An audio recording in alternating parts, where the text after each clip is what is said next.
तो भगवान का जन्मोत्सव हमारी जन्मोत्सव से अंतर है। जैसे हमारा बर्थडे होता है तो फिर हमारा, ठीक है, डेथ डे भी होता है, मृत्यु का भी। तो जन्म और मृत्यु, लेकिन भगवान के लिए ऐसा नहीं है। ठीक है, भगवान के लिए ऐसा नहीं है कि भगवान, नहीं तो फिर यहाँ पे ऐसा लिखा जाता कि जन्म कर्म मृत्यु, नहीं लिखा, केवल जन्म कर्म की बात की गई है, मृत्यु की बात ही नहीं की गई है, क्योंकि भगवान के लिए मृत्यु नहीं है। तो भगवान के जन्म की दिव्यता और कर्म की दिव्यता को जो समझ लेता है, तो भगवान कह रहे हैं कि जो इसको समझ लेगा, इसकी दिव्यता को जो समझ लेगा, जब वो शरीर छोड़ेगा तो वो व्यक्ति भी मेरे पास आ जाएगा। तो अर्जुन को डाउट हुआ, संदेह।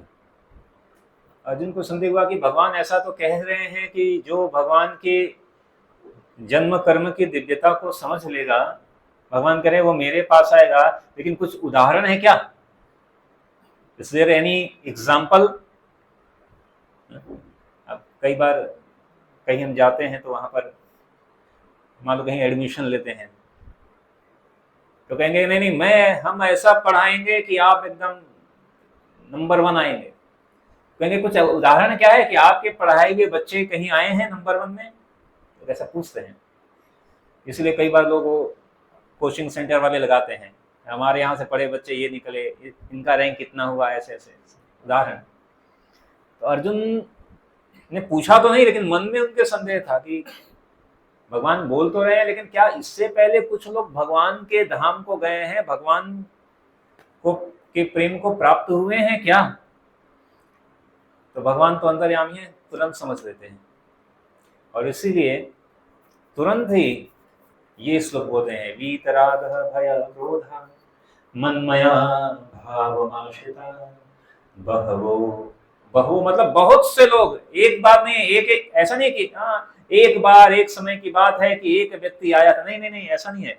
बहवो, बहुत से लोग, भावमागता, मेरे मुझको प्राप्त हुए हैं, मेरे धाम को प्राप्त हुए हैं। लेकिन साथ ही साथ भगवान अब बता रहे हैं कि अगर भगवान को प्राप्त करना है, यानी भगवान के धाम जाना है, तो क्वालिफिकेशन होनी चाहिए। अगर आपको यहां से कनाडा भी जाना है तो भी क्वालिफिकेशन चाहिए होता है। फॉरेन कंट्री में जाने के लिए भी क्वालिफिकेशन चाहिए कि आप जो है एग्जाम देना पड़ता है, और फिर आप अपना वीजा अप्लाई करेंगे, वहाँ इंटरव्यू भी होगा, और फिर सब देखेगा क्या है, आपके पास पैसा है नहीं है, बैंक बैलेंस है कि, सब कुछ देखता है। कहाँ से? सिर्फ यहाँ से उस 1000, 2000, 3000 किलोमीटर आगे जाने के लिए। और हम बात कर रहे हैं कि इस भौतिक संसार से आगे जाने की, तो वहां के लिए भी क्वालिफिकेशन कुछ चाहिए होगा। तो भगवान यहाँ पे इस श्लोक में ये भी बता रहे हैं कि यहाँ आए हैं बहवो, बहुत से लोग आए हैं, लेकिन उसके लिए क्वालिफिकेशन क्या है? ज्ञान तपसा, ज्ञान की तपस्या के द्वारा। और ज्ञान की तपस्या क्या है? तो कह रहे हैं, वीतरागः भय क्रोधा मन्मया भावमाश्रिता। तो ऐसे तो तपस्या, अनेक तरह की तपस्या होती है। हिरण्यकशिपु ने बहुत भीषण तपस्या किया। हिरण्यकशिपु ने ऐसी भीषण तपस्या किया, यहाँ पे एक योगी का चित्र है शायद गीता में, उससे भी, ये तो योगी हैं, लेकिन इससे भी, ये देखिए दिख रहा है, ये ऐसी तपस्या करें कि केवल हड्डी हड्डी दिखे। हिरण्यकशिपु हालांकि वो राक्षस था, लेकिन उसने ऐसी तपस्या किया कि उसका सारा शरीर गल गया, हड्डी तक भी खत्म होने लगी। अभी कोई ऐसी तपस्या कर सकता है क्या? हम थोड़ी देर बैठेंगे और एक मच्छर अगर आके ऐसे काट दे तो बड़ा समस्या हो जाता है। तो हमारे लिए तपस्या, ऐसे तपस्या भी 3 तरह की होती है। शरीर की तपस्या और वचन की तपस्या और मन की तपस्या। सामान्य भाषा में कहते हैं मनसा वाचा काया। मन की तपस्या, वाचा मतलब वचन, वचन की तपस्या, और काया मतलब शरीर की तपस्या। वैसे तो तीनों तपस्याएं सही हैं, करना चाहिए परिस्थितियों में, लेकिन इन तपस्याओं में भी ज्ञान होना चाहिए। जैसे आजकल चतुर्मास चल रहा है, बहुत लोग चतुर्मास में अलग अलग तरह की तपस्या करते हैं। ठीक है, हम चतुर्मास में एक टाइम खाएंगे, अच्छा है। चतुर्मास में कोई तपस्या लेता है कि चतुर्मास में हम पूरे 4 महीने तक स्वीट ही नहीं खाएंगे। स्वीट खाना बहुत अच्छा लगता है तो स्वीट नहीं खाएंगे। अब किसी को डायबिटीज है, कहेगा मैं 4 महीने तक स्वीट नहीं खाऊंगा, और उसको 4 नहीं पूरे 7 वर्ष नहीं खाना है, वो तपस्या नहीं हुआ। ठीक है, फिर भी वो करे तो अच्छा है। तो शरीर की कुछ तपस्या होती है कि शरीर की तपस्या से के अलावा है वचन की तपस्या। वचन की समस्या बड़ा कठिन है। शरीर की तपस्या फिर भी सरल है। वचन की तपस्या मतलब कहा जाए कि हम पूरे 4 महीने या जो भी, इस महीने या पूरे 4 महीने या पूरे साल या आजीवन किसी की निंदा नहीं करेंगे। ये बड़ा कठिन है, किसी की निंदा नहीं करेंगे। एक टाइम, 3 टाइम में से 2 टाइम खाना छोड़ देना आसान है, लेकिन किसी की निंदा ना करना आसान नहीं है। एक बार करके देखिएगा, कहीं ना कहीं फिर हो जाएगा, अरे पता है वो ऐसा, तुरंत किसी न किसी की शिकायत, निंदा होने लगती है। मन की तपस्या मतलब कलयुग में तो कहा गया है कि कलयुग में एक बहुत ही मतलब एक सौभाग्य का विषय है, लेकिन हमारा दुर्भाग्य है। हमारा दुर्भाग्य क्या है कि मन के द्वारा पाप, एक सौभाग्य यह है कि मन के द्वारा पाप की गिनती नहीं है। मन के द्वारा किए गए पाप की गिनती नहीं होती, उसका फल नहीं मिलता है। ठीक है, मन में किसी को गाली दे रहे हो क्या पता चल रहा है, लेकिन ये इसलिए है क्योंकि कलयुग में इतने लोग, हम सब लोग इतने पतित हो गए हैं कि पाप करते ही रह रहे हैं। मन में तो अनेकों पाप करते रहते हैं। तो अगर मन के पापों का काउंट करना शुरू किया जाए तब तो हमारी कोई स्थिति ही ना रहे। तो कलयुग में थोड़ा सा एक दिया गया है कि चलो मन में किए गए पाप को गिनती नहीं लेंगे जब तक कि पाप वास्तविक रूप में ना करे। लेकिन पाप से तो बच जाएंगे, लेकिन जब तक मन जो है वह पवित्र नहीं होगा तब तक भगवान की प्राप्ति संभव नहीं है। पवित्रता, 4 धर्म के 4 स्तंभ में से एक स्तंभ है पवित्रता। पवित्रता, इस्कॉन के 4 नियम में से एक नियम पवित्रता के आधार पर, पवित्रता के ऊपर, प्योरिटी, शुद्धता, पवित्रता के ऊपर आधारित है। किसको किसको पता है? हाथ उठाएंगे, बोलेंगे नहीं, हाथ उठाएंगे। पवित्रता के ऊपर इस्कॉन के 4 नियम में से एक नियम है। किसको किसको पता है? कौन बताएंगे? चलो ज्योति माता बताइए। पवित्रता के बारे,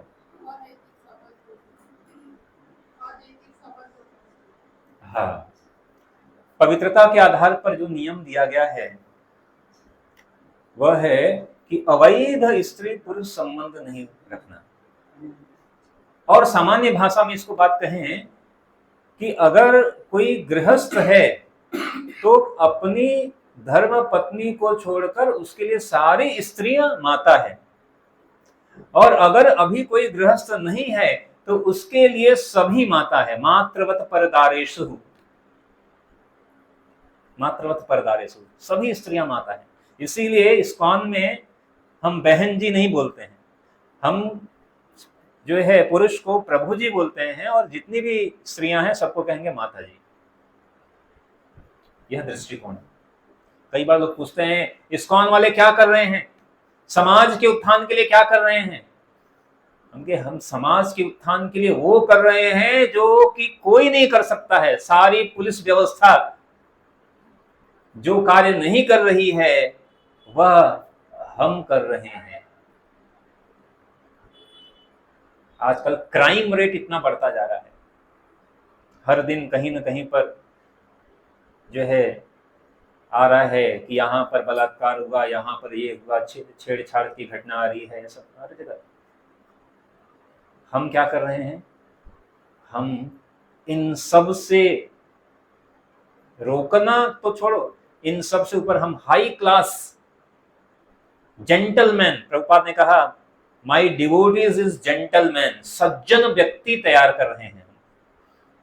एक ऐसा सज्जन व्यक्ति जो सभी को मातृवत परदारेषु के दृष्टिकोण से देखता है। ऐसा हाई क्लास, लोअर क्लास नहीं, हाई क्लास। अगर ऐसा दृष्टिकोण वाला कोई व्यक्ति है तो समाज के लिए तो अपने आप में ही एसेट्स है, संपत्ति, वो समाज की संपत्ति है। तो हम समाज में हाई क्लास जेंटलमैन बना रहे हैं कृष्ण भावनामृत। ये सबसे बड़ा जो है सहयोग है। जब प्रभुपाद गए अमेरिका में तो वहां पर उस समय चल रहा था हिप्पी आंदोलन। हिप्पी मतलब घर के बड़े बड़े, मतलब अमीर घर के जो लड़के लड़कियां हैं वो घर बार छोड़कर बाहर ऐसे सड़कों पर, फुटपाथ पर पड़े रहते थे, ठीक है, और ड्रग्स लेते थे, मतलब ड्रग्स लेते थे, हर तरह का व्यभिचार करते थे, मतलब सब कुछ भी, जैसे कुत्ते बिल्ली सड़क पर नहीं रहते वैसे लोग रहते थे। कोई नियम नहीं, कुछ भी नहीं। जब पूरा अमेरिकन गवर्नमेंट उनसे परेशान थी, उनका उपाय क्या किया जाए, प्रभुपाद ने सिर्फ जो है हरे कृष्ण महामंत्र की सहायता से उन हिप्पीज, इसलिए कहते हैं कि Prabhupada makes hippies happy. Prabhupada ने उनको जो कि सारे नियम को तोड़ते थे उनको जो है भक्त बना दिया। अमेरिकन गवर्नमेंट ने जब देखा, उन्होंने कहा ये चमत्कार है। लोग कई बार साधु को लोग देखते हैं तो पूछते हैं क्या चमत्कार, आप क्या चमत्कार करेंगे। चमत्कार को नमस्कार है, जो चमत्कार कर दे तो कहेंगे ये बहुत बड़ा साधु, ये बहुत बड़ा संत है। लेकिन वास्तविक चमत्कार, भौतिक चमत्कार अनेकों हो सकते हैं, ठीक है, अनेकों सिद्धियां होती हैं, अरिमा गरिमा लघिमा प्रतिमा प्राप्ति प्रकाभ इसित्व वसित्व, अष्ट सिद्धि जिसे कहते हैं। किसी की मन की बात को जान लेना, कोई आया और उनके मन की बात को जान लीजिए, ठीक है। अगर मैं आपकी मन की बात को जान भी लिया तो करूंगा क्या कर लेंगे हम। मैं बस बता दूंगा कि अरे आप ये सोच कर आए थे, लेकिन उसका वो विकल्प क्या है, उसका समाधान क्या करेंगे, समाधान करने की शक्ति क्या है। कुछ लोग और होते हैं जो किसी की बीमारी को ठीक कर देते हैं, अच्छा है, लेकिन किसी भी व्यक्ति के कितनी भी बीमारी को दूर कर दिया जाए तब भी ऐसा कभी हो नहीं सकता कि वो व्यक्ति कभी बीमार ना पड़े। ऐसा नहीं होगा। अभी कोई बीमारी को थोड़ी देर के लिए दूर कर देगा, लेकिन बाद में फिर से वो व्यक्ति बीमार पड़ेगा, और फिर बाद में हर व्यक्ति को क्या होगा, वापस मृत्यु। कोई कितना भी ठीक कर दे, मृत्यु से नहीं बच सकता, बीमारी से नहीं बच सकता, कितना भी चमत्कार दिखा दे। कोई ऐसा व्यक्ति है, मैं ऐसा चमत्कार दिखाता हूं तुम मरोगे नहीं, नोबडी कैन क्लेम, कोई नहीं कह सकता। जो दिखाने वाला है वही जानने वाला है। जो चमत्कार दिखाने वाला है वो व्यक्ति भी बीमारी से पीड़ित है, वो व्यक्ति भी मृत्यु को प्राप्त होने वाला है। तो ये कोई बहुत बड़ा चमत्कार नहीं है भौतिक जगत की, ये तो सत्य सिद्ध है, जन्म मृत्यु जरा व्याधि। वास्तविक चमत्कार है जो कि हृदय को परिवर्तित कर दे, ट्रांसफॉर्मेशन ऑफ द हार्ट, हृदय को ऐसा बदल दे, हृदय को बदलना, अंदर की जो काम क्रोध लोभ ईर्ष्या द्वेष इसको समाप्त कर देना, भगवान के प्रति प्रेम उत्पन्न करना, भक्ति उत्पन्न करना, ये वास्तविक चमत्कार है। और ये चमत्कार केवल भक्तों के द्वारा संभव है। भक्त्या माम अभिजानाति, भगवान कहा ये विशेषाधिकार केवल मैं अपने भक्तों को दे रहा हूं, भक्तों के द्वारा ही भक्ति प्राप्त होती है। तो कहां से कहां चले, तो बात हो रही थी तपस्या की, ज्ञान की तपस्या। भगवान ने कहा कि ज्ञान की तपस्या के द्वारा लोग मेरे को प्राप्त कर चुके हैं अर्जुन, चिंता मत करो, बहुत से लोग प्राप्त किए हैं, इसीलिए आप क्या करो, ये जो है शुद्ध हो। तो क्या है, वीतराग भया क्रोध। तो वीत मतलब होता है मुक्त होना, राग, राग का मतलब एक राग होता है जो गाया जाता है, राग भैरवी राग क्या होता है ना म्यूजिक में राग, तो वो राग की बात नहीं कर रहे हैं। एक राग का अर्थ होता है आसक्ति, इसीलिए राग के आगे बिना आसक्ति तो हो गया वै मतलब बिना, तो वैराग, वैराग मतलब हम कहते हैं ना ये वैरागी है, क्यों वैरागी मतलब सब कुछ छोड़ दिया, उसको कोई आसक्ति नहीं है। राग मतलब होता है आसक्ति, कहते हैं कि वैराग, वीतराग आसक्ति से मुक्त होना। और ये तो सबसे बड़ा चैलेंज है, आसान नहीं है। आसक्ति कहना, यहाँ पर बैठकर कहना बहुत आसान होता है, लेकिन जब आसक्ति, वास्तविक आसक्ति की बात आती है तब जो है पैर कांपने लगते हैं। अर्जुन के पैर कांपने लगे, गांडीव उसका हिलने लगा, होंठ सूखने लगे। अर्जुन कोई सामान्य व्यक्ति नहीं थे,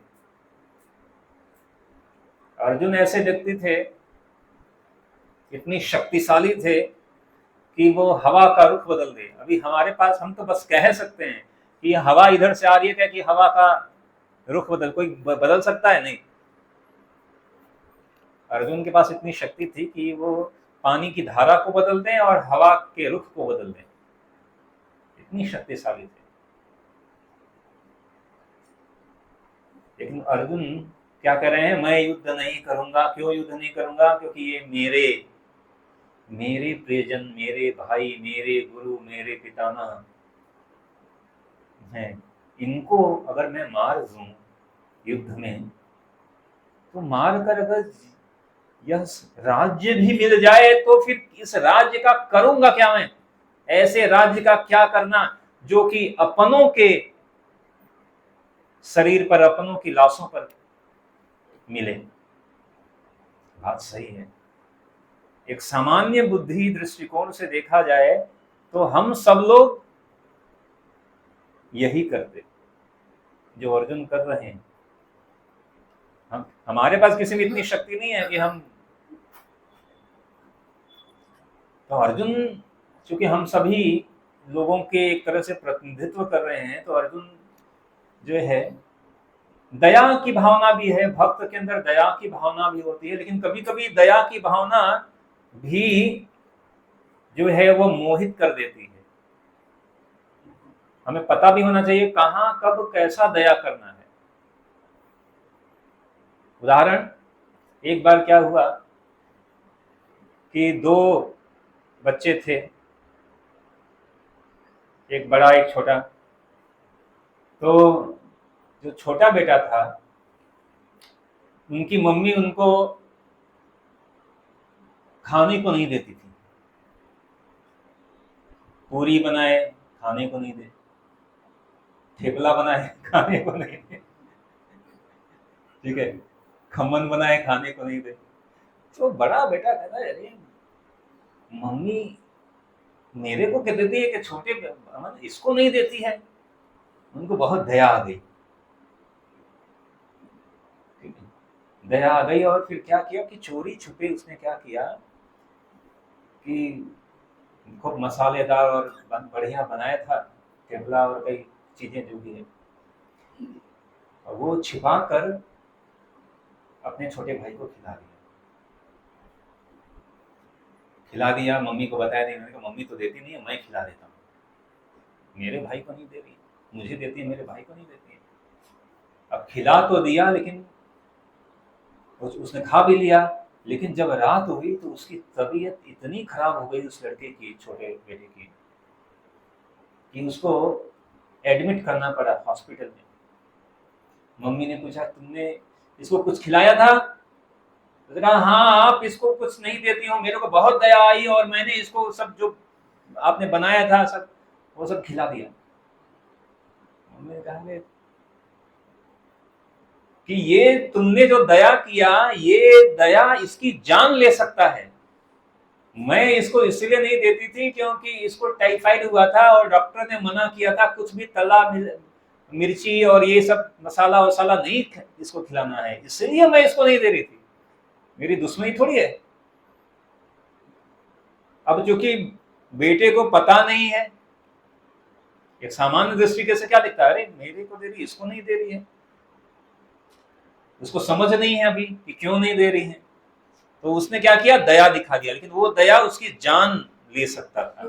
तो कई बार ऐसा है कि हम दया दिखाते हैं, लेकिन अगर समझ के साथ दया नहीं है तो वो किसी के जान का कारण बन सकता है।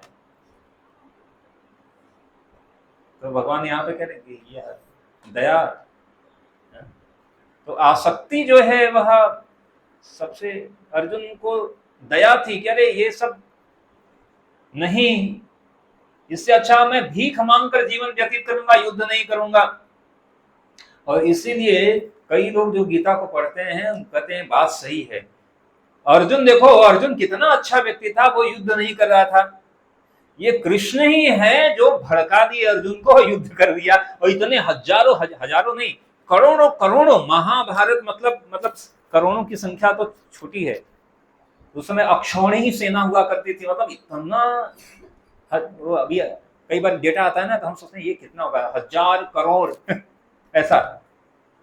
इतने लोग मरे, इतने लोग मरे कि कैलकुलेटर फेल हो जाए, इतने लोग मर गए, इतने लोग मर गए। अर्जुन का दोष नहीं है, वो तो कहा हम युद्ध नहीं करेंगे। ये कृष्ण ही थे जो कि भड़काया, युद्ध कराया। अगर कृष्ण नहीं होते तो युद्ध नहीं हुआ होता, है कि नहीं? सही है कि नहीं? कृष्ण नहीं होते तो युद्ध नहीं होता, युद्ध नहीं होता तो इतने लोग मरते नहीं, सबकी जान बच जाती, कितना अच्छा होता, सब लोग हंसी खुशी रहते आपस में मिलकर। तो लोग ऐसा ब्लेम करते हैं, ये कृष्ण ही है जिसने ये सब कराया।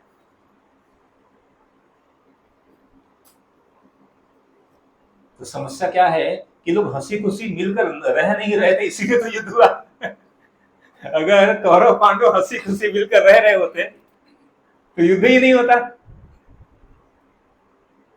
पांडव ने, युधिष्ठिर महाराज ने कहा कि तुमको पूरा राज्य, अच्छा ठीक है पूरा राज्य ले लो, 5 गांव दे दो। ये उसी प्रकार हो गया था कि पूरा भारत तुम ले लो। भारत उस समय तो भारतवर्ष ये आज के नक्शे वाला भारत नहीं था, पूरा the whole globe was Bharatvarsh. पूरा देश तुम ले लो और मेरे को ये खेड़ा डिस्ट्रिक्ट दे दो। इसके अंदर का 5 गांव, वो भी डिस्ट्रिक्ट नहीं, इसके अंदर का 5 गांव दे दो। तो कितना that was even it was very fair deal. लेकिन दुर्योधन एक ऐसा व्यक्ति था, विनाश काले विपरीत बुद्धि, उस इतना वो द्वेषी व्यक्ति था, उसने कहा कि मैं तो सुई की नोक भर जमीन नहीं दूंगा। आप सोचो कितना द्वेष भरा हुआ। तो कई बार लोग ये प्रश्न पूछते हैं, तो मैंने इस प्रश्न पर एक छोटा सा वीडियो भी बनाया था कि अगर महाभारत का युद्ध नहीं होता तो क्या होता। ठीक है, कौन बताएगा? अगर महाभारत का युद्ध नहीं होता तो क्या होता, क्या सिनारियो क्या होता? सोचते हैं, अभी तो हो चुका है, लेकिन अगर महाभारत का युद्ध नहीं होता तो क्या होता? कई चीजें होती, कोई एक चीज बताइए। अधर्म बढ़ जाता। ठीक है, अधर्म बढ़ जाता। और इधर कोई बताएगा? हाँ माता जी बताइए। अच्छा, जमीन कम पड़ जाती रहने के लिए। ठीक है, और पाप बढ़ जाता। और कोई बताए? धर्म की स्थापना नहीं होती। सही है। हाँ, ज्योति माता क्या कह रही है? हाँ? अच्छा, और इधर और कोई बताएगा? अगर महाभारत का युद्ध नहीं होता तो क्या होता? ठीक है, ये सब लोग सही बता रहे हैं। अच्छा, आध्यात्मिक क्वेश्चन आंसर ऐसा है कि एक क्वेश्चन के 1000 उत्तर होते हैं। भौतिक जगत में एक क्वेश्चन का एक ही उत्तर होता है, ABCD में से एक ही सही है। बहुत कम होता है कि कभी कभी होता है कि इसका ABCD और ABC और चौथा रहता है उपरोक्त आल सभी। आध्यात्मिक में ऐसा है कि एक प्रश्न के 1000 उत्तर से आप सब जितने सारे उत्तर सही हैं, लेकिन हम इतना हाई स्तर पर नहीं सोचते, थोड़ा और थोड़ा क्या कहते हैं प्रैक्टिकल एस्पेक्ट पे सोचते हैं कि अगर महाभारत का युद्ध नहीं होता तो युद्ध होने का कारण क्या था? हस्तिनापुर का राज्य। ठीक है, उसी राज्य के लिए तो था ना महाभारत का युद्ध। तो अगर महाभारत का युद्ध नहीं होता तो हस्तिनापुर का राजा कौन बनता? दुर्योधन बनता। ठीक है, राज्य दुर्योधन को मिल जाता और पांडव क्या करते? भीख मांगते। जैसे अर्जुन कह रहा था मैं भीख मांगकर व्यापन करता, ऐसे पांडव 5 लोग भीख मांगते हुए इधर उधर व्यापन करते और ये लोग राजा बन जाते। ठीक है, राजा बन गए। आज हम अपने पीढ़ी में, हालांकि क्या करें, आज कलयुग इतना बढ़ गया है और फिर भी जब भी कोई पिता है अपने बेटे को एटलीस्ट वो खुद करे चाहे ना करे, लेकिन शिक्षा यही देता है कि बेटा सच बोला करो, सच की विजय होती है। ठीक है, सही रास्ते पर चला करो, गलत काम मत किया करो, ऐसे ही शिक्षा देते हैं। आने वाली पीढ़ी में कोई भी व्यक्ति ये शिक्षा दे नहीं सकता था। कोई ये नहीं कह सकता था कि देखो बेटा सच के रास्ते पे पल चलना, सत्य की विजय होती है। वो स्लोगन लिखा रहता है ना, सत्यमेव जयते, हमारे न्यायपालिका पर लिखा हुआ है सत्यमेव जयते। वो स्लोगन नहीं लिखा होता, वहां पे लिखा होता असत्यमेव जयते।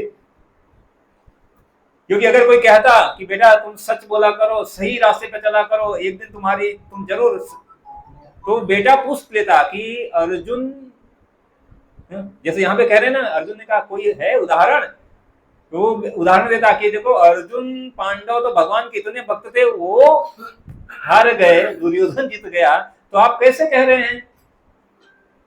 इसीलिए भगवान कह रहे हैं धर्म संस्थापनार्थाय, धर्म की स्थापना के लिए ही भगवान आए थे।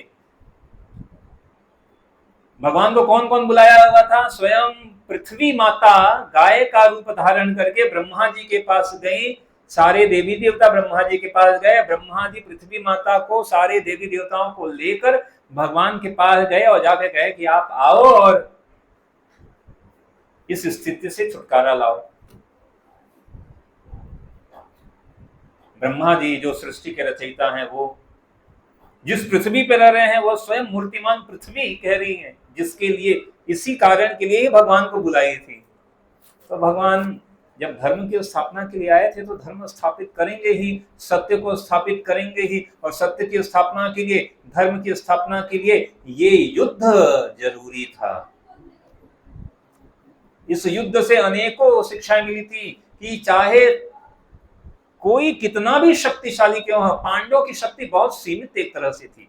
सामने ऐसे ऐसे महारथी खड़े थे, द्रोणाचार्य के हाथ में जब तक धनुष था तब तक ब्रह्मांड में कोई उनको हरा नहीं सकता था। भीष्म पितामह ऐसे थे कि शिव जी को भी परास्त करने वाले इनके पास शक्ति थी। ऐसे ऐसे लोग खड़े थे। 2-3 लोग तो अमर ही थे, कृपाचार्य, अश्वत्थामा, ये लोग तो अमर ही थे, मरते ही नहीं, ऐसे ऐसे लोग थे। लेकिन भगवान ने ये शिक्षा दी कि सामने चाहे कितनी भी शक्ति हो, लेकिन धर्म के रास्ते पे जो चलेगा तो उसकी विजय होगी। इसीलिए यह युद्ध कराया, और इसीलिए आज भी हम ये कह सकते हैं कि सत्य के रास्ते पर चलोगे तो देर है सवेर है, लेकिन तुम्हारी विजय जरूर होगी। आज भी हम अपने पीढ़ियों को कह सकते हैं कि सच्चाई के रास्ते पर चलना। इसी कारण से, लेकिन ये सारा युद्ध हुआ क्यों? इसी आसक्ति के कारण। मामका पांडवाश्चैव, धृतराष्ट्र ने पूछा मेरे और पांडव के पुत्र ने क्या किया? मेरे, उसके लिए तो पांडव भी उसके ही अपने ही थे, पिता भी थे, बड़े पिताजी थे, बड़े पिता यानी पिता के समान ही, राजा थे, राजा मतलब भी पिता के समान थे, राजा भी थे, बड़े पिताजी भी थे, ठीक है। लेकिन उन्होंने कहा मेरे पुत्र, कौरव मेरे हैं और पांडव दूसरे, वो मेरे नहीं है। यही है आसक्ति। जनस्य मोहो अहम ममेति, कि मैं और मेरा, ये मेरा है, ये दूसरे का है, ये मैं हूं, ये मेरा है, ये है आसक्ति। और ये आसक्ति भी भगवान की द्वारा ही बनाई गई है। भगवान की माया शक्ति इतनी प्रबल है, ठीक है, कि आसक्ति रहती है, और आसक्ति अलग अलग स्तर पे रहती है। कभी परिवार तक सीमित रहती है, कभी समाज तक हो सकती है। मेरा समाज, ये मेरा समाज है। थोड़ा और बढ़ती है, मतलब तो होगा मेरा देश, ठीक है, मेरी जाति, ठीक है, मेरा प्रोफेशन, जो भी अलग अलग रूपों में, ये सब आसक्ति ही है। कोई भी डेजिग्नेशन, कोई भी पद किसी भी रूप में, वो आसक्ति का सूचक है। कि भगवान की भक्ति को प्राप्त करने के लिए सबसे पहले इन आसक्ति को समाप्त करना है। आसक्ति को समाप्त करने का मतलब, ठीक है, इसीलिए जब हम भगवान के मंदिर में जो गर्भगृह है वहां जब प्रवेश करते हैं तो एक मंत्र बोला जाता है जिसको कहते हैं भूत शुद्धि, ठीक है। वो शुद्धिकरण किया जाता है। क्या शुद्धिकरण किया जाता है? कि भगवान के गर्भगृह में प्रवेश करने से पहले हम याद करते हैं कि हम न तो पुरुष हैं, न तो स्त्री हैं, न तो राजा हैं, न तो रंक हैं, न तो ब्राह्मण हैं, न तो क्षत्रिय हैं, न तो वैश्य हैं, न तो शूद्र हैं, न तो ब्रह्मचारी हैं, न तो सन्यासी हैं, न तो वानप्रस्थ हैं, न तो गृहस्थ हैं। इन सब में से कुछ भी नहीं है। नाहं वर्णी च गृहपति न वनस्थो यतिर्वा, ये भूत शुद्धि किया जाता है। नाहं विप्रो न च नरपति नापि वैश्यो न शूद्रो, नाहं वर्णी च न नरपति न वनस्थो यतिर्वा, किंतु प्रोद्यन निखिल परमानंद प्रेमामिनाद्यो गोपी ही भरतुर पद कमलयो दास दासानुनाश। हम हैं क्या? केवल भगवान के दास के दासों के दासों के दास हैं। तो हम भगवान के जब गर्भगृह में प्रवेश करते हैं तो हमारी केवल एक ही परिचय होता है कि हम भगवान के दास के दास के दास हैं, और कुछ नहीं है। भगवान के सेवक के सेवक के सेवक, यहाँ तक कि केवल भगवान का सेवक नहीं, भगवान के सेवक के सेवक के सेवक। गोपी भरतुर पद कमलयो दास दासानुदास। तो ये क्या है? आसक्ति को छोड़कर जाना।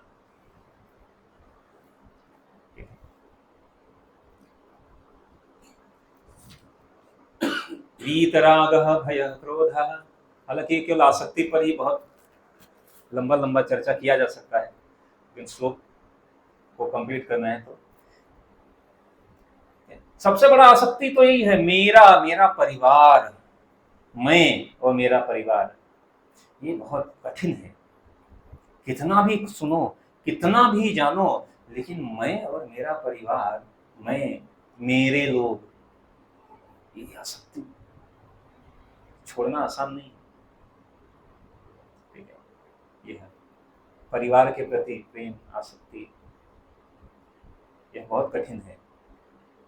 ठीक है, अगर अपना कोई चला जाए तो हम अखबार में पढ़ते हैं एक विमान दुर्घटना हुई और 500 लोग मर गए। ओहो, बहुत बुरा हुआ। ठीक है, एक मानवता के नाते हमें थोड़ा सा कष्ट होगा, हम उनके प्रति सांत्वना रखेंगे, लेकिन 500 लोगों के मरने में वो हमें कष्ट अनुभव नहीं होगा जो कि हमारे परिवार का एक सगा व्यक्ति निकल जाए। हिल जाते हैं। कोई अगर यहाँ तक कि कोई थोड़ा बूढ़ा होके जाए तो उसका फिर भी थोड़ा कम होता है, लेकिन अगर कोई अभी नया व्यक्ति है, नया जिसकी उम्र अभी कम है, वो जाए तो फिर कई बार तो लोगों की श्रद्धा हिल जाती है, ऐसे हिल जाती है, कहते कहाँ भगवान कहाँ है, भगवान होता तो बचाते नहीं क्या, हम तो इतनी भक्ति कर रहे थे, उसके बाद भगवान ने बचाया नहीं। हर प्रोग्राम में जाते थे, 16 माला करते थे, मंगलारती में खड़े रहते थे, भगवान ने बचाया नहीं। कहाँ रक्षा किया भगवान ने? भगवान नाम की कोई चीज है ही नहीं। ये लोगों का विश्वास हिल जाता है, बड़ा कठिन है, क्योंकि लोगों का जो विश्वास है वो आसक्ति आधारित है। कौन सी आसक्ति? सबसे बड़ी आसक्ति यह शरीर से संबंधित आसक्ति, यह शरीर और शरीर से संबंधित। आज जो हम कह रहे हैं, जिसे हम कह रहे हैं कि ये मेरा है, वो इस शरीर से संबंधित है मेरा। एक समय न तो वो हमें जानता था, न तो हम उसे, और एक समय आएगा कि जब हम कहीं और, पुनरपि जननम पुनरपि मरणम, फिर कौन सा परिवार, कौन कहाँ, हमारे दादा के दादाजी कहाँ हैं अभी? अब वो किसी, हमारे दादा के दादा किसी के बेटे बन गए होंगे, है कि नहीं? अब वो जिसके बेटे बन गएंगे, अब उनका मतलब अब उनके कोई और दादाजी होंगे, उनका और कोई पिता होगा, फिर उनका और कोई पुत्र होगा। हम भी पहले किसी के दादाजी थे आज हम किसी के पुत्र हैं, या आज हम किसी के दादाजी हैं, पहले हम भी किसी के पुत्र हैं, और तो कितने ये सब चक्र चलता है, आज है फिर कल किसी और के। और ये भी नहीं पता कि जरूरी थोड़ी है कि आपको यही दोबारा यही गुजरात में जन्म मिलेगा, कहाँ मिलेगा ये भी पता नहीं। अगर सही तरह से कर्म नहीं किया है तो ये भी नहीं पता कि मनुष्य भी मिलेंगे कि नहीं मिलेंगे। ठीक है, किसी के घर टॉमी बनकर हम पैदा हो गए क्या जाने, बड़ा है। और फिर हम उसके लिए, लेकिन ये सब जानने के बाद भी गीता में सब लिखा है, खुला हुआ है, ओपन सीक्रेट, ऐसा सीक्रेट है जो कि खुला हुआ है। यहाँ पे किताब ऐसे खोलो और लिखा हुआ है, नैनम चिंतन्ते शस्त्राण, फिर दूसरा पढ़ो, अच्छा आश्चर्य मत, देहो नित्यमयोध्यम देहम सर्वस्य भारत। अच्छा, हर श्लोक में कुछ ना कुछ लिखा हुआ है, खुला हुआ है सीक्रेट, लेकिन तब भी सीक्रेट ही बना हुआ है, क्योंकि जानकर सुनकर भी ये आसक्ति इतनी प्रबल है कि हालत खराब हो जाती है। भगवान की शक्ति है, मम माया दुरत्या, इतनी आसान नहीं है, इतनी आसान नहीं है। तो कुछ लोग ऐसे हैं, इस तात्पर्य में प्रभुपाद यहाँ पे कह रहे हैं, मनुष्य को भौतिक जगत के प्रति आसक्ति की 3 अवस्थाओं से छुटकारा पाना होता है। 3 अवस्थाओं को बता रहे हैं, 3 अवस्थाओं से छुटकारा पाना होता है।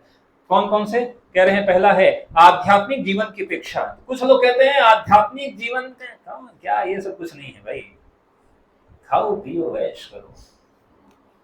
क्या किसने देखा है? आपने देखा है? रोजी इतना बोल रहे हो प्रवचन, देखा है क्या भगवान को? देखा है तो मुझे दिखाओ, जब मैं देखूंगा तो मानूंगा। तो वो सोचते हैं कि भगवान उनके दरवाजे पर आए और ऐसे दस्तक दें, भाई साहब आ गया मैं, दर्शन कर लो। ऐसा इतना आसान है। तो कुछ लोगों को आध्यात्मिक जीवन से मतलब नहीं है, कुछ लोग क्या, अधिकांश लोगों को आध्यात्मिक जीवन के लिए उनके पास समय नहीं है। अब अभी हम अच्छा फ्राइडे को भागवतम में पढ़ रहे थे, श्रीमद् भागवतम के प्रथम स्कंद के प्रथम अध्याय के दूसरे श्लोक में, उसमें लिखे प्रभुपाद ने कहा आध्यात्मिक जीवन के प्रति लोग अनमयस्क रहते हैं। उनको बोलो कि आप ये करो, उनको कहेंगे नहीं नहीं हमारे पास समय नहीं है। लेकिन अखबार खोलकर अखबार को स्टडी करने के लिए समय है, उनको न्यूज़पेपर पढ़ने, उनको खेल जगत क्रिकेट के, उनको राजनीति के बारे में बैठकर उनको घंटों घंटों बात करने के लिए समय है। लेकिन वही अगर हम कह रहे कि थोड़ा भगवत गीता कहेंगे, अरे कहाँ समय, कहाँ है, समय नहीं है हमारे पास। तो वो ये वाले कैटेगरी है आध्यात्मिक जीवन के प्रति अपेक्षा। दूसरे लोग कौन है? आध्यात्मिक साकार रूप का भय तथा जीवन की हताशा। आध्यात्मिक साकार रूप का भय, दूसरे लोग ऐसे हैं जिनको जब से ये शरीर है, ये शरीर ही सारे समस्याओं का जड़ है। ये साकार कि हम क्या करेंगे, हम भगवान में विलीन हो जाएंगे। ठीक है, हमारा अस्तित्व, जब अगर अस्तित्व है तो कुछ न कुछ कष्ट तो रहेगा ही रहेगा। ये उनकी अवधारणा है, इसे कहते हैं मायावाद फिलॉसफी या निराकारवाद सिद्धांत भी यही कहते हैं। निराकारवाद सिद्धांत कहते हैं कि जब तक तुम्हारा आकार है कुछ न कुछ कष्ट रहेगा, इसलिए ये आकार ही सारे समस्याओं का जड़ है, खत्म कर दो, भगवान में विलीन हो जाओ, कोई न कुछ रहेगा ही नहीं, कुछ रहेगा नहीं तो क्या होगा। और फिर एक और आते हैं, तीसरा कहते हैं शून्यवाद। शून्यवाद मतलब कहते हैं कि भाई मृत्यु हुई तो सब खत्म,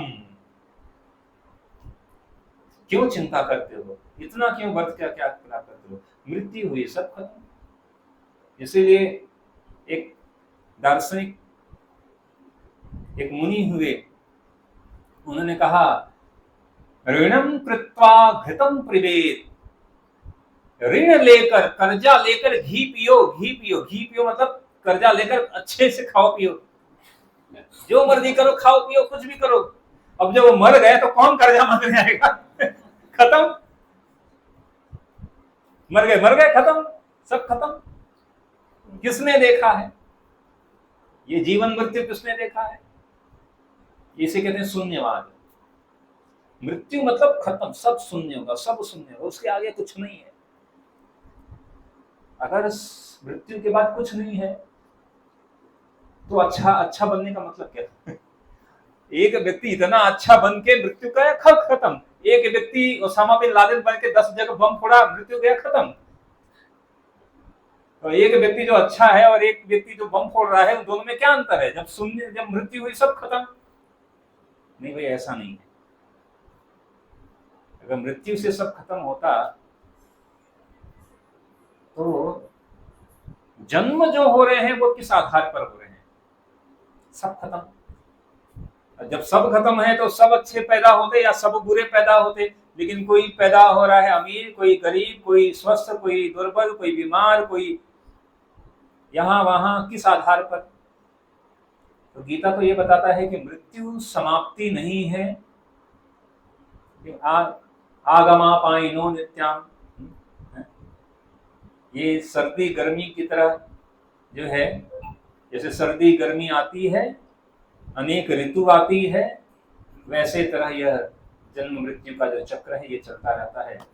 तो महत्वपूर्ण है इसको समझना। तो ये आसक्ति बड़ा, तो कृष्ण भावना अमृत में व्यक्ति को क्या कहते हैं कि तुमको आसक्ति हटानी नहीं है, बस आसक्ति का दिशा बदल दो भाई,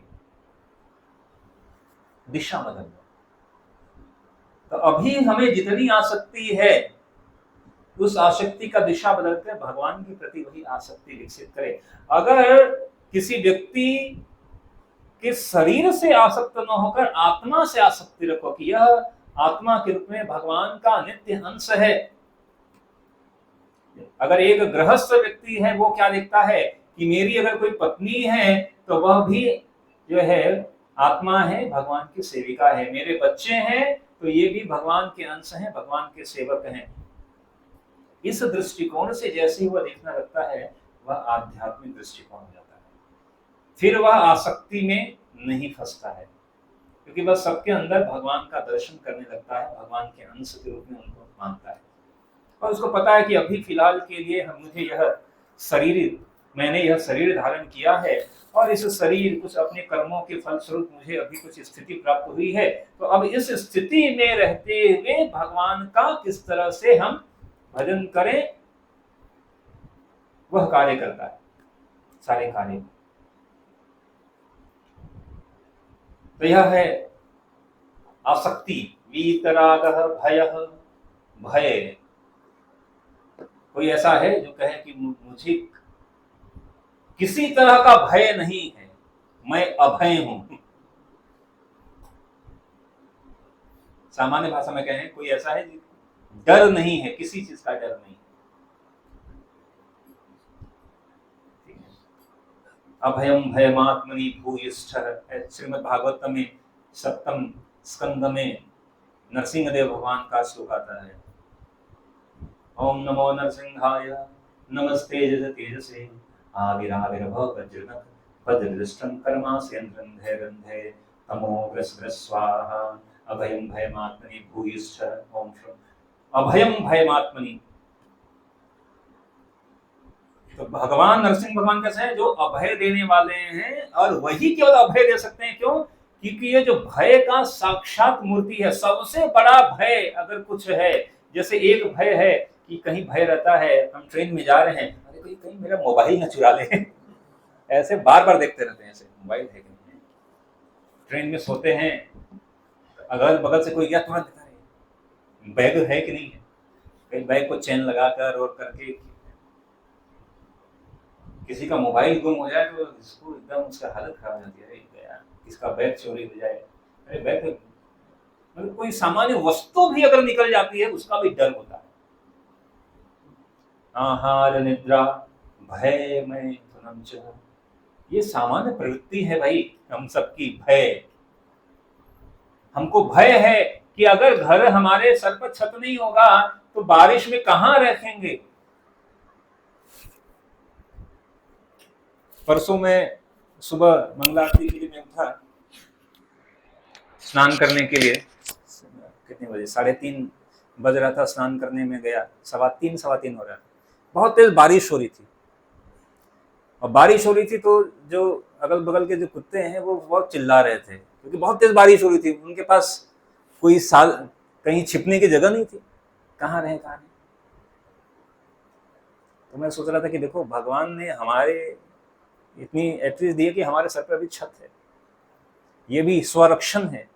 हम घर इसलिए बनाते हैं कि रक्षा हो सर्दी गर्मी से, फैन लगा रहे हैं, ये भी भय भय भय का ये कारण है। क्या कि अगर फैन नहीं होगा तो कितनी गर्मी लगेगी।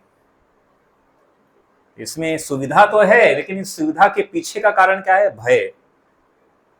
ठीक है, हम मच्छरदानी लगा रहे हैं, भय है कि मच्छर न काट दें, ऑल आउट लगा दिए भय। ठीक है, फिर कोई हमारी वस्तु कोई चुरा ना ले जाए। हम रखे हैं बैंक में, लेकिन बैंक ही दिवाला हो गया, अभी क्या करें बड़ा समस्या है। लोग तब भी आजकल कहीं पैसा डालने सोच रहे हैं, सही है कि नहीं है, इच्छा है गवर्नमेंट बैंक में डालो, छोटे मोटे बैंक में बैंक ही गायब हो गया। भय, ये कोई हमको मारने आया, उससे सुरक्षा रखने के लिए भय, स्वरक्षण भय।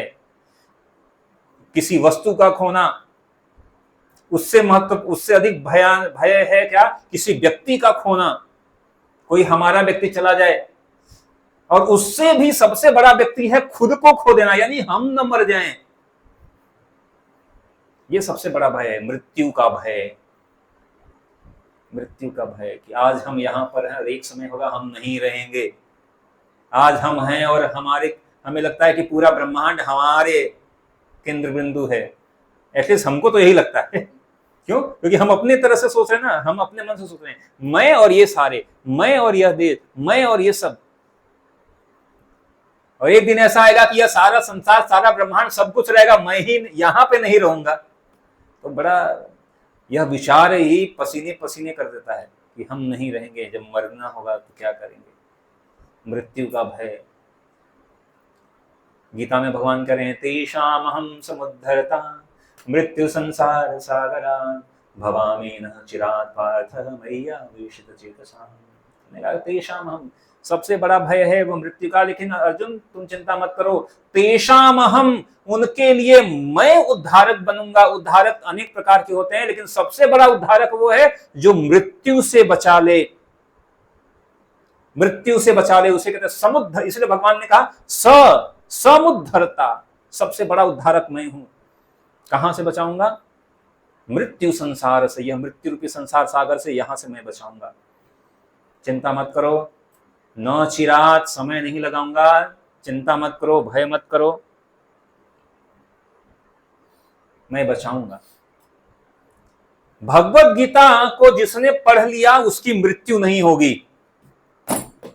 किसने किसने पढ़ा है पूरी भगवत गीता, प्रथम अध्याय से लेकर, ठीक है, धर्म क्षेत्रे कुरुक्षेत्रे समवेता, यहां से लेकर पूरा 700 श्लोक 18वें अध्याय का खोलो, और वहां के सबसे लास्ट श्लोक यहां तक पूरा, केवल श्लोक नहीं, तात्पर्य के साथ ये प्रभुपाद का भगवत गीता यथार्थो यत्र योगेश्वर कृष्ण यत्र पार्थो, ऐसा पूरा 700 श्लोक पढ़ लो, आपकी मृत्यु नहीं होगी, मृत्यु से बच जाओगे।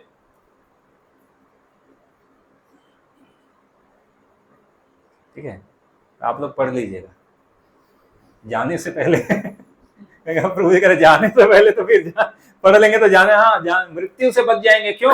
क्योंकि अगर भगवत गीता पढ़ लिया, समझ लिया, तो आपको ये पता चल जाएगा कि हम मरते नहीं हैं, हम तो अमर हैं।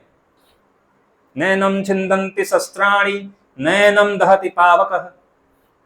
ठीक है, लेके जाएंगे, आग में जलाएंगे आपको, लेकिन आप जलेंगे ही नहीं, शरीर ही जलेगा। हम नहीं जलने वाले। कोई टेंशन वाली ही बात नहीं है। भक्त जब ये समझ लेता है कि अरे अपने को तो मरना ही नहीं है, क्या टेंशन वाली क्या बात है, जब मरना ही नहीं है तो टेंशन नहीं है, कोई क्या है।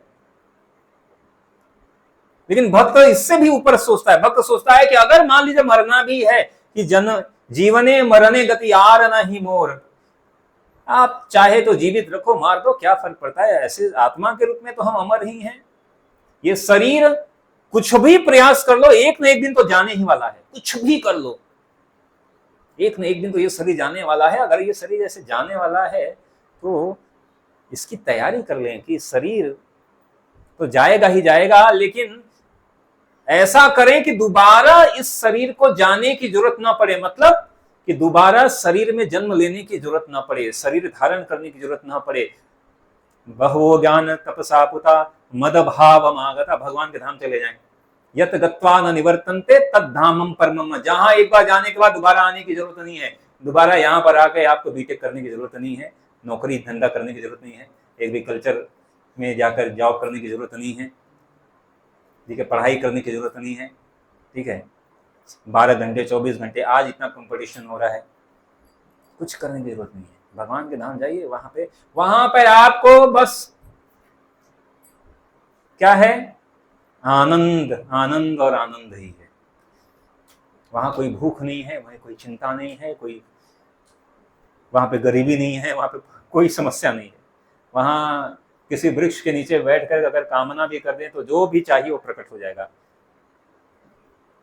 डिजायर ट्री है, कल्प वृक्ष है वहां की मिट्टी भी चिंतामणि से बनी हुई है। चिंतामणि मतलब इस संसार का जो सबसे महंगा से महंगा जो डायमंड, तो उसके सामने कुछ भी नहीं है।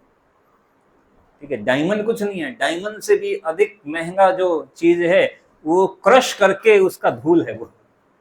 ऐसा वस्तु, ऐसा जगत है। ठीक है, तो भगवान का धाम ऐसा है जहां पे कोई, और हम वहीं के रहने वाले हैं वास्तविक रूप में, लेकिन समहाउ इधर यहाँ पे आके फंस गए हैं। तो सबसे बड़ा भय है मृत्यु का भय। तो यह भय से मुक्त हो जाना, वीतराग भय क्रोधा, और एक क्रोध की भी बात यहाँ पे कर रहे हैं। भगवान ने गीता में कहा 3 नरक के द्वार, उसमें से कहा एक क्रोध, काम क्रोध लोभ 3 नरकस्य द्वारः, ये 3 नरक के द्वार हैं, उसमें से क्रोध एक नरक का द्वार बताया गया है। हमें क्रोध से बचना है। इसीलिए पहले बड़े बड़े जो ऋषि मुनि हुआ करते थे वो इतने सक्षम हुआ करते थे, उनके पास इतनी मंत्र शक्ति होती थी कि अगर कोई राक्षस आए ऐसा मंत्र फेंके मर जाएगा, लेकिन वो इस्तेमाल नहीं करते थे। विश्वामित्र ने क्या कहा, महाराज दशरथ के पास गए, कहे कि आप अपने पुत्र को दे दो, राम लक्ष्मण को दे दो, ये हमारे यज्ञ की रक्षा करेंगे। और राम लक्ष्मण को वहां पे लेकर आए और राम लक्ष्मण ने यज्ञ की रक्षा किया। और बाद में विश्वामित्र ने उनको क्या किया, अनेक प्रकार के दिव्य अस्त्र दिए। अरे जब तुम्हारे पास दिव्य अस्त्र खुद थे तो अपने से क्यों नहीं रक्षा किया दिया? नहीं, क्यों? क्योंकि वो ब्राह्मण थे। उन्होंने कहा क्षत्रिय का कर्तव्य है, क्षत्रिय शस्त्र चला सकता है। उसी प्रकार है जैसे कि आप बन गए बीएसएफ के ब्लैक कमांडो, तो आपको दिया गया है मशीन गन, आप जाकर मशीन गन ऐसे चला सकते हैं। लेकिन हम अगर मशीन गन लेकर ऐसे ऐसे चलाएं तो जेल में बंद कर देंगे, मारेंगे। और लेकिन तुम नहीं चला सकते, इनको छूट है चलाने की। ऐसा भी नहीं हर जगह चलाने की, बॉर्डर पर जब बोला जाएगा तब चलाने की। तो उनको क्षत्रिय लोगों को ये था कि आप जो है आप अगर किसी को मारोगे, सामान्य व्यक्ति को नहीं, जो कि धर्म को समाप्त कर रहा है, जो असुर है, उनको मारोगे तो आपको पाप नहीं लगेगा, बल्कि आपको स्वर्ग लोक की प्राप्ति होगी, ऐसे था। लेकिन जो कि आध्यात्मिक रास्ते पे चल रहे हैं उनको कहा था कि आपको कुछ भी हो जाए, कोई आपको मारने जल्दी आए, तो आप जितना हो सके उतना क्रोध मत करना। क्योंकि अगर आपने क्रोध एक बार कर दिया तो जितनी आध्यात्मिक शक्ति आपने अर्जित की थी क्रोध से वो समाप्त हो जाएगी। इसीलिए पहले के जो ऋषि मुनि तपस्या करते थे उनके पास ऐसी शक्तियां होती थी, लेकिन उस शक्ति को के बदले किसी को श्राप देते थे, ये सब जल्दी नहीं देते थे। वो एक बार श्राप दे दिया मतलब उनकी आध्यात्मिक शक्ति समाप्त हो जाएगी। तो क्रोध इतना घातक चीज है कि आपकी आध्यात्मिक शक्ति को समाप्त कर देता है। अब हम कर रहे हैं क्रोध सामने वाले पर क्योंकि हम उसका बुरा करना चाहते हैं। उसका बुरा होगा नहीं होगा, लेकिन हमारा आध्यात्मिक शक्ति समाप्त हो गया, हमारा बुरा हो गया। जब ये व्यक्ति कोई जान जाता है कि क्रोध करने से हमारा नुकसान हो रहा है तो वो क्रोध नहीं करता है। भगवान कह रहे हैं आसक्ति से मुक्ति हो, भय से मुक्ति हो, क्रोध के, बिना भय के, बिना आसक्ति के, ये सब अर्जित करके। और ये सब कैसे अर्जित होगा, कैसे? ये सिर्फ कहने से थोड़ी हो जाएगा। गीता में भगवान सब चीज बता रहे हैं, क्रोधा भवति सम्मोहा या काम एष क्रोध एष रजोगुण सब कुछ गीता में लिखा हुआ है। कैसे आसक्ति से कैसे छुटकारा पाना है, भय से कैसे छुटकारा पाना है, क्रोध से कैसे छुटकारा पाना है, काम से कैसे छुटकारा पाना है, लोभ से कैसे छुटकारा पाना है। अरे सबसे बड़ी समस्या तो यही सब है इस जगत में। इस जगत में संसाधन की कमी नहीं है, इस जगत में सबसे बड़ी समस्या है लोभ की। लोग लालची हैं, लालच के कारण इतनी बड़ी सारी समस्या है। लोगों में कोई सत्यता की चीज नहीं बची है, इसलिए इतनी बड़ी समस्या हो रही है। लोग एक दूसरे के ऊपर वस्तुओं को प्रेम कर रहे हैं, व्यक्ति को इस्तेमाल कर रहे हैं, ये सारी समस्या है। तो गीता सिखाता है ये सारी चीज। तो भगवान कह रहे हैं कि अर्जुन चिंता मत करो, बहुत से ऐसे लोग हैं जो कि इससे पहले भी मेरे धाम को प्राप्त हुए हैं, इसलिए तुम भी मेरे धाम को प्राप्त हो सकते हो। भगवान अर्जुन के माध्यम से हम सबको बता रहे हैं कि हम सब भी भगवान के धाम को, ऐसे धाम को प्राप्त कर सकते हैं जहां से आने के बाद दोबारा ये जन्म मृत्यु मरना नहीं पड़ेगा भाई, बुढ़ापा नहीं झेलना पड़ेगा, बीमारी नहीं झेलनी पड़ेगी। इतनी तरह की बीमारी आ गई है, जितनी संख्या में हॉस्पिटल बढ़ते जा रहे हैं उससे बड़ी संख्या में बीमारी भी बढ़ती जा रही है। ठीक है, ठीक है। तो top most multi specialist hospital भी है, लेकिन टॉप मोस्ट मल्टी स्पेशल बीमारी भी आ रही है, क्या किया जाए? क्योंकि रहेगी ही रहेगी, ऐसा कभी नहीं होगा बीमारी खत्म हो जाए, समस्त बीमारी। ये एक जगह है संभव है कि यह मृत्यु, बीमारी, बुढ़ापा सब खत्म हो जाए, भगवान के धाम। तो हमको भगवान इस श्लोक में भगवान क्या कह रहे हैं? आश्वासन दे रहे हैं, प्रॉमिस दे रहे हैं कि नहीं नहीं, देखो देखो बहुत से लोग आए हैं, तुम भी आ सकते हो, चिंता मत करो, ठीक है। तो हमारे पास, क्योंकि हम गीता के विद्यार्थी हैं, कृष्ण भावनामृत को मानने वाले, तो भगवान के इस कथन को जब हम पढ़ते हैं तो हमको विश्वास होता है, नहीं यस हम भी कर सकते हैं। जैसे अर्जुन ने विश्वास किया, फिर अर्जुन ने किया, तो हम भी अर्जुन के रास्ते पर चलने वाले। प्रभुपाद ने कहा कि गीता को कैसे समझना चाहिए? अर्जुन के जैसे अर्जुन ने समझा, अर्जुन के माध्यम से समझनी चाहिए। खुद से समझेंगे तो समझ में नहीं आएगा। ये तो यही हम एक बार पढ़ देते, वीतराग भय क्रोध मन मना भाव मास, लेकिन जब भी भक्तों के माध्यम से समझते हैं तो एक एक शब्द में भी बहुत ढेर सारी चीजें समझने को मिलती हैं। तो आप सभी बहुत ही सौभाग्यशाली हैं, हम सब बहुत ही सौभाग्यशाली हैं कि हमको अवसर मिल रहा है, हम भक्तों के संघ में, इस कलयुग, महाकलयुग में, जहां हर व्यक्ति दौड़ रहा है, भाग रहे हैं, यस जाना है, कहां जाना है पता नहीं, लेकिन जा रहे हैं, दौड़ रहे हैं, मृत्यु की तरफ दौड़ रहे हैं, नरक की तरफ दौड़ रहे हैं, हम उनको रोक रहे हैं। तो आप ऐसे मनुष्या नाम सहस्त्रेषु, हजारों हजारों में से विरले आप लोग यहाँ पर बैठकर, हम लोग आज रविवार के दिन, रविवार मतलब छुट्टी का दिन, रविवार मतलब छुट्टी का दिन, सब छुट्टी हो जाए, ठीक है, अभी तक जो किया उस पे उसको भी छुट्टी हो जाए, किया करे किराए को सब छुट्टी। लोग आज रविवार के दिन लोग कहाँ कहाँ नहीं, क्या क्या नहीं करते हैं, ठीक है।